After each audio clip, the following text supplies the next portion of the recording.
Vamos, ventanos. En la ayudante. Listo, compa Merced.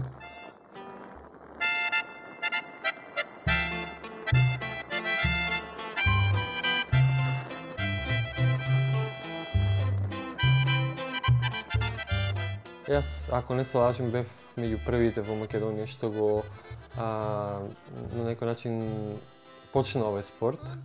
Уште 2002 година, првото патување до Истанбул и насад. Меѓутоа тоа помина без некој особено интерес и кај медиумите и кај луѓето.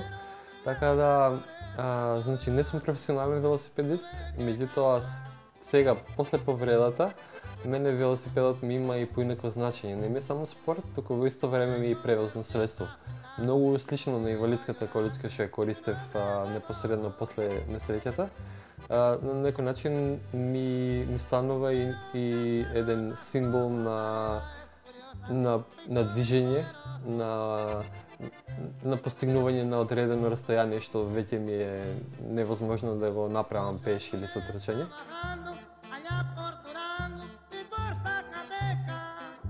Сите имаме некоја представа за Америка од сите филмови, од оно што го гледаме во медиумите. Мене ми беше прв пат да одам таму, така да тоа што најмногу ми остави впечаток е оној дивиот дел од Америка, што ме импресионира на начин на кој што ниту една држава до сега ми го нема направено. Значи, зборуваме за западниот дел на Америка, кај што има многу малку население. Тоа се претежно пустели, без вода, без урбанизација. Значи, тоа е Колорадо, Јута и Невада. Тоа е баш буквално половина од Америка, половина од патот што го поминав. Не беше новина дека некој вози од едниот до другиот крај. Меѓутоа, скоро никој нема слушнато некој да го извози, например, тој пат со хендикап. Има со полесен вид и така натаму, меѓутоа, многу од нив беа инспирирани од мојата приказна, тоа дека исто го возам сам. Обично луѓето што имаат посебни потреби од оправдани причини одат со тим за поддршка, значи целосно си зависен од протезата, дали е се во ред. Ние немаме толку добра рамнотежа со самото тој и не си толку сигурен на патот, зависиш од теренот и така натаму. Значи целото тоа да го извлечиш сам и со овие ограничувања што ги предизвикува хендикепот, да, имаше многу добри реакции.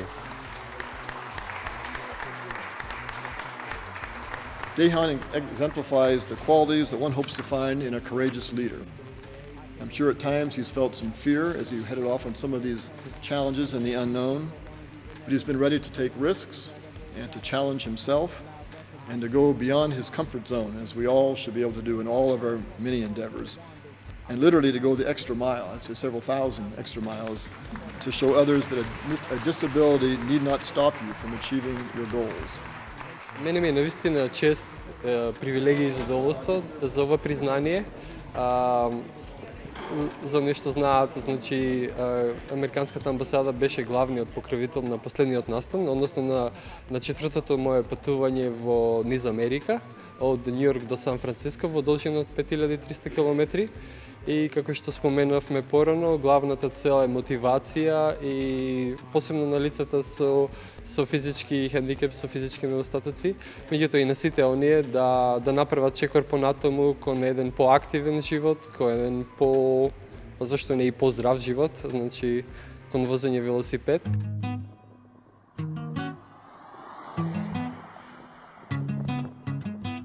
Цело време фокусот ми е на тоа како да се искористи ова внимание на медиумите за овие патувања, како да постигнам нешто повеќе за другите. Значи не е целата само јас да ги извозвам сите континенти, што од тоа? Што со таа ситуација во која што се наоѓаат луѓето во Македонија од оваа група, што со тоа што спортот е тотално неразвиен, се сведува на играње пинг-понг и уште некои други едноставни спортови. Значи се трудам да најдам начин како да се направи нешто повеќе, дали преку камп или преку некоја иницијатива. Така да го направивме првиот камп во Струга во јуни, крајот на јуни и јули. Беше еднонеделен камп за 11 деца.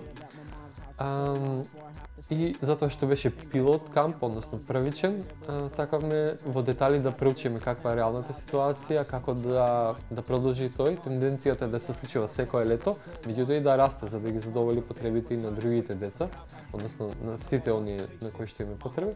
Во идеална слика би имало многу кампови, значи луѓето преку еден физички ангажман, меѓутоа и креативни работилници, работење на нивната самодоверба и амбиција на некој начин да се разбуди кај нив лидерството, како да си го земат животот под контрола и како они да планираат каде ќе се запишат на факултет, каде ќе аплицираат за работа, да им ги дадеме сите тие основни работи и основни, како да ги кажеме, алатки или основни на кои што они ќе си ја зацртаат понатаму сами својата иднина.